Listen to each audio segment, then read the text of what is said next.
showdown in the White House between Zelensky and Trump on Friday.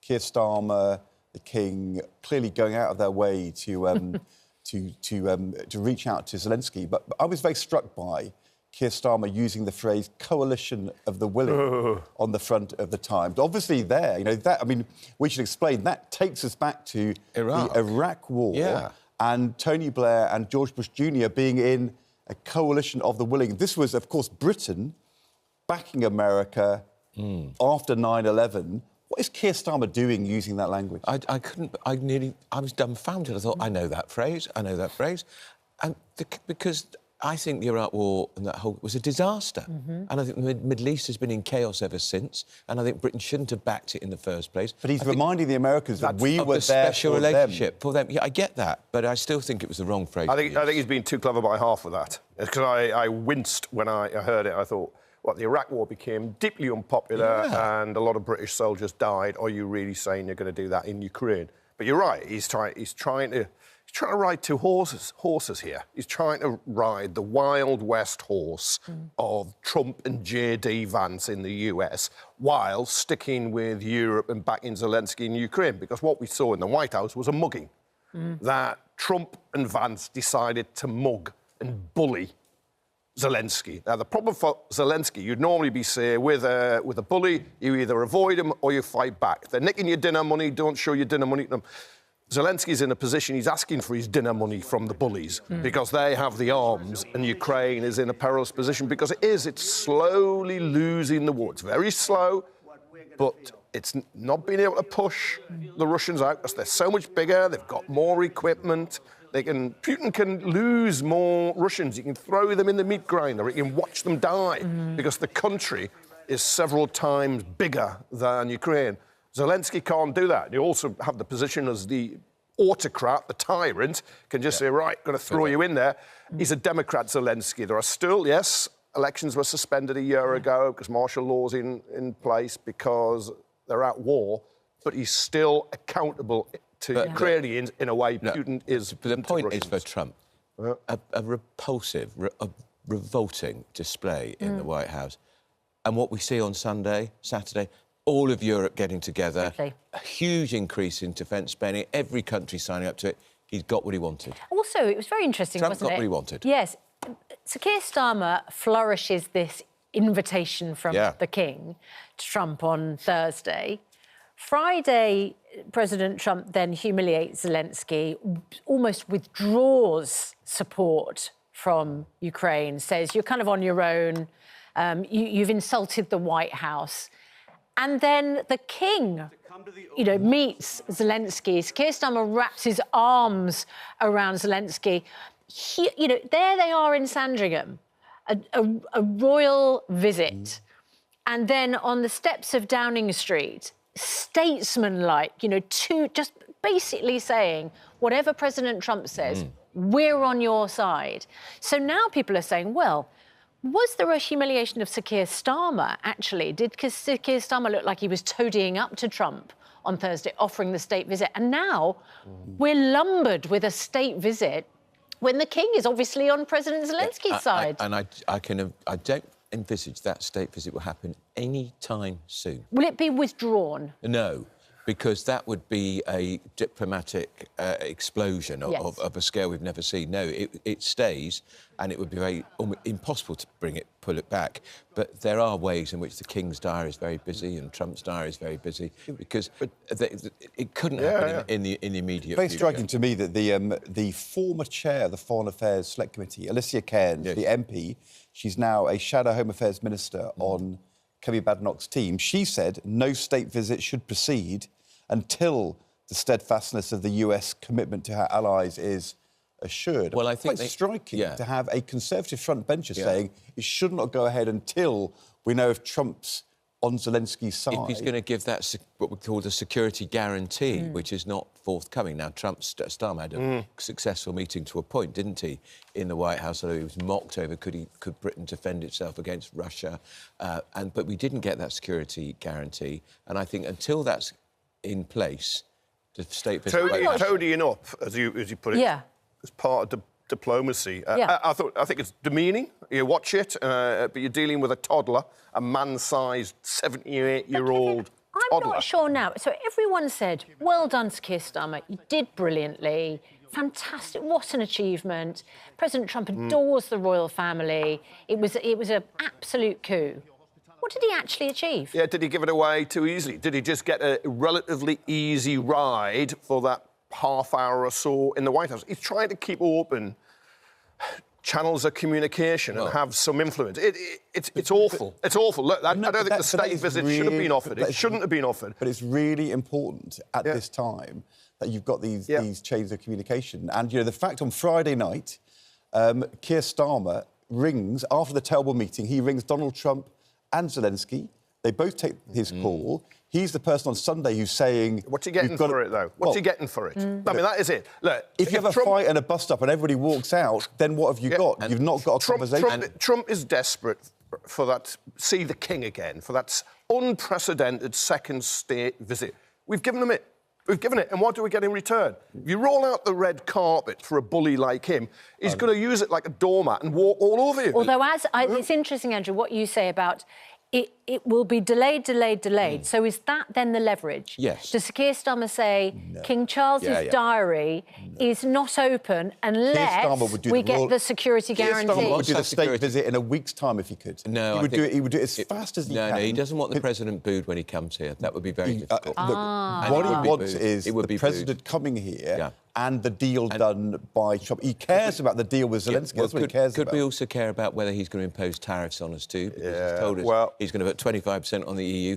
He was waffly about tariffs in the White House. No commitment at all. He needs to get a bit more bang for his buck. When Trump read out the letter signed by Charles, oh, lovely, oh, Windsor. And I thought, aha, it's a state visit, is it, to Windsor Castle, behind the fortress walls, no longer going up the Mall in an open-topped horse, an open horse-drawn... There'll still be lots of flannel and flippery. But what will happen with addressing both houses of Parliament? Because this has certainly been proposed. Zelensky addressed both houses of Parliament, had a thunderous reception. In the past, Obama did. I remember that. Ronald Reagan did. But could you actually Mandela? Could you actually organise it now for Trump, a former coup leader? 4 years ago, he tried to launch a coup in the US. He failed. He's backing a dictator in Putin, and he's calling a Democrat in Zelensky who's undermining a dictator. You couldn't organise, I reckon, MPs and peers to give him... Well, it's interesting you say that, because this morning we're going to be speaking to the Armed Forces Minister, Luke Pollard, in the present government, who said back in February 2017, at the time of the last visit, the Speaker did something incredibly brave today in banning Trump from speaking in Parliament.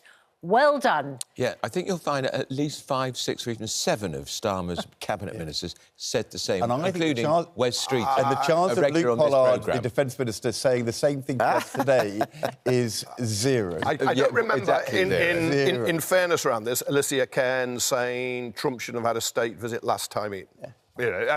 When the Conservatives were in power. But nevertheless, he's got to account. Yes. Pollard has to account for his change of view, if that's what it is. Things are in flux, aren't we? So we're having a conversation here where, we left the European Union through Brexit. Global Britain doubling down on our relationship with our most important ally, President Trump, the Americans. But we're now saying, Andrew's saying, that can't have the state visit until he sorts himself out. In the meantime, Daily Express, time for talk is over. Europe must step up. So this is now Britain reaching out to our European allies and say, you've got to work with us because we can't rely upon these Americans. Things are turning upside down. They are. Well, Starmer talked about being the bridge between the United States. My worry is you can walk over bridges. We just got to be very careful. Elon Musk.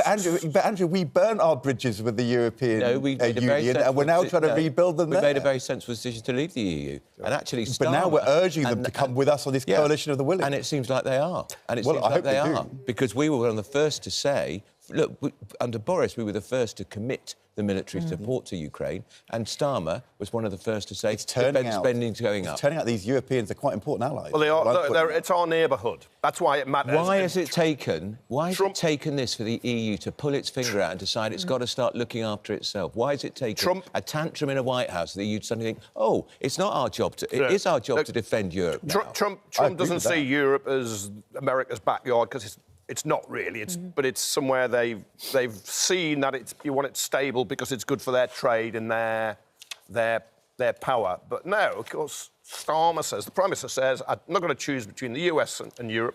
He's already started choosing. Can I ask, just for people who this morning are finding out that they're paying almost 5% more for their rail cards and tickets, can I ask how popular all of this is, do you think, Kevin, electorally? This is a Labour government. You've already talked about the echoes of the Iraq war, pursued by a Labour government, did not end well at all. You've got this Labour government that promised it would support working people, and we know that fuel bills are going up, despite the fact the manifesto said that we would save £300 on our fuel bills. We now know that rail fares are going up. Meanwhile, £1.6 billion of extra support for Ukraine. Obviously, nobody wants a war, OK? And defence spending sometimes can boost our UK economy. But what does this mean for the person whose bills are going up? And they think, hang on a minute, why aren't you spending money at home? It was noticeable the Prime Minister went out of his way to say those 5,000 missiles going to Ukraine would be built in Belfast, create 200 jobs, trying to show there is almost a war dividend in the economy, because he will know, right? Increased military spending is generally popular. Cut international aid, I think a disastrous decision. Generally popular. Electorally popular, yes. Unfortunately. Yeah. But you can get sucked in here, and it's where I think his diplomacy is right, but I get a bit windy, and I wonder, British troops on the ground in Ukraine, look, they're going to get fired on. People are going to die. I really don't think that's a way to go. Support, give arms, support Ukraine, impose economic sanctions. Yes, there's all cost to those, but do not put British aren't you asking, troops Susanna, on the ground. Are people who are struggling to pay their fuel bills, they think, oh, my God, train fares are going way above the price of inflation. They're already the most expensive train fares, thinking, and yet we can keep finding money for Ukraine, a war which everybody now seems to say they can't win. But it's just holding the ground. So thousands more young men, particularly, will die. More people will be bombed in their homes in Kiev, and yet we're going to still be pouring money into it, even though everybody accepts now Ukraine can't win. But is that a good use of money? He's backed Zelenskyy, who was popular, against Trump, who was unpopular in this country. It feels grim. It's grim. It's very, very grim. And I just wonder about, you know, our economic finances here. We've seen the national insurance hike for employers, which is having an effect on employment. You know, people want peace. They don't want war, but they also want to be able to feel like they're not, paying an extra cost for it. Well, I think the increase in defence spending is wrong. I think we should get better value than waste more with the MOD, which is inefficient and profligate. Let's have a look at some other stories that might affect people. Now, Angela Rayner had hoped that the workers' rights bill would give workers the right to switch off. Now, I don't know about you. I don't know when at the weekend whether you turn your phone off, never look at your email. It now feels like a part of everyday workers' lives, doesn't it? We're all on all the time. But, of course, that does have a kind of effect, doesn't it? We can never relax because you might always be called to in our industry, you need to be on all the time because it might be a breaking news story. But this apparently is being billed as a humiliation for Angela Rayner because the right to switch off and not be contacted by your employer when you're not at work has been removed from the workers' rights. It wasn't in the bill when it was published weeks or months ago. I mean, I read those stories and I thought, somebody's briefed this to have a go at Angela Rayner. It was not in the bill. So it's Who not would have pulled. briefed it to have a go at Angela Rayner Somebody then? within the government. Right. No, I think you'll find yeah. it's more likely to be, I've been around Westminster long enough, it's more likely to be the Conservatives or somebody in business. No. We were told that this bill was going to be so ludicrous. There is a code be plan. emailed at home after work. You couldn't take a phone call from the boss at home. No. We all had to stop 9 to 5. was going to be... Yeah, that's what was going to be the bill. No. Yeah. It's been dropped because it was madness. There's a code proposed because employers in certain circumstances will be entitled to contact you. It's quite, could you come in early? Somebody's off. I'm sorry, it's your sick day. Could you come up? But the whole idea of the change when it comes is you can't be harassed. You can't have a bad boss just ringing you all the time, passively, aggressively sending you emails or calling you all the time. And it's getting that balance. And it's a sensible balance to look for. It's in place in France, Belgium and Ireland. Right. Already allow workers to avoid emails, texts and phone calls received out of hours, but ministers are going to formally drop the plan tomorrow. Humiliation for Rayner. It wasn't in the bill. Humiliation for Rayner. It wasn't in the bill. They have been committed to implement the measure in the future. Yeah. You mentioned about briefing.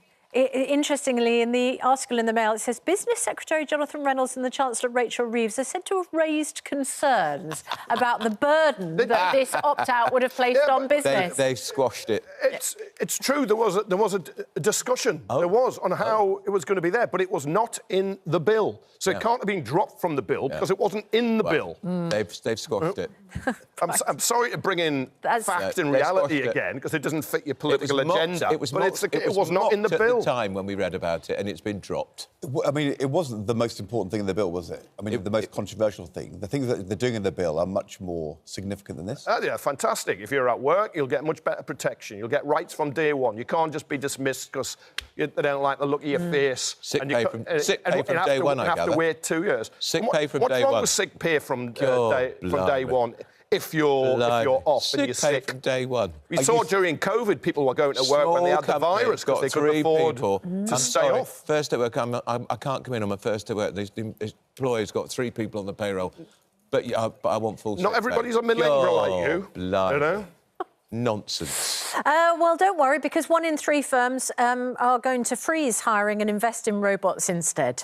Really? Apparently, yeah. Nearly a third of medium-sized companies have frozen recruitment altogether and investing in automation. A survey by accounting firm BDO showed that the upcoming national insurance and minimum wage rises means more than a quarter of firms are holding off on recruitment. Can I just tell those, it might be a big surprise to those firms, but they've probably been doing that since 1750, 1760 in the Industrial Revolution. That's when that's when automation and industrialisation came in. It is coming for all of us, though. Well, it's AI. Yeah. AI is not. Haven't we? Not Labour making people more secure at work so you can't be exploited. It's great technological changes. So, what do you think of the Oscar winners, the winning film? Well, the Brutalist went on. It seemed like for about 5 weeks. Yeah. Did you? You've just watched it, I've seen it. I've seen it. Okay. Don't exaggerate it. I think it was the film which won Best hours. Picture? Honora. I don't know it. Nor me. But I never heard of it. No, well, I've heard of it. I had 2 tickets to go, but I was too tired, and I didn't. Yeah. I wish I had now. It is part of the problem, isn't it, with the Oscars? That surprising to not have heard of the film who wins. Yeah, I'd heard it, was a big and I'd film. heard of the actress because she's a newcomer, isn't she? But I didn't know it. Mikey Madison. She's Yeah. only 25. Well, the thing Brilliant. is, I think a lot of people thought Demi Moore, who had sort of swept the board with all the awards running up to the Oscars and had made a point every time she won of saying, this has never happened to me before, this is so meaningful, that they thought that she might be in with a chance. Unfortunately, the Mail Online is reporting that Demi Moore's face when she didn't win the Oscar was a picture. Not sure if we've got that, Stuart. It must be very hard to perfect your gracious losing face. Well, I couldn't bear that film. Victor's good. But meanwhile, Adrian Brody, who won Best Actor for The Brutalist, he wandered up to the stage and had to quickly get rid of his chewing gum. So where do you put your chewing gum when you're about to make a thank you speech on stage? Well, you take it out of your mouth and you throw it to your wife. Oh, lovely. Who catches it? They've done that in before. Heels and they've done that before. Dress. Pretty impressive stuff. Lovely, yeah. I'm very pleased with him, but his acceptance speech went on and on and on, a bit like the film. So they then played the music, which is the cue for you need to stop talking now. And he said, can you stop playing the music, please? And they did, and he carried on. He had more to say. Well, he just won, hadn't he? I mean, that's why. You needed a big shepherd's crook to come and get him round the neck and yank him off. You know? The thing is, though, if we kind of, move on, then you can't keep talking. You have to stop, on this show, don't they? Yes. Andrew and Kevin. I mean... Well, we don't have any music, ideas generally. If we stop playing... I still want Susanna to get a taser. I want to see What? I want to see you taser him live on air when he's just I love it when you go on and on. Waffling. It'd be brilliant. Kevin should be more likely to taser you. Having been tasered, I can tell you it's quite painful, but it finishes. Oh, I remember that. I remember you being there. You go,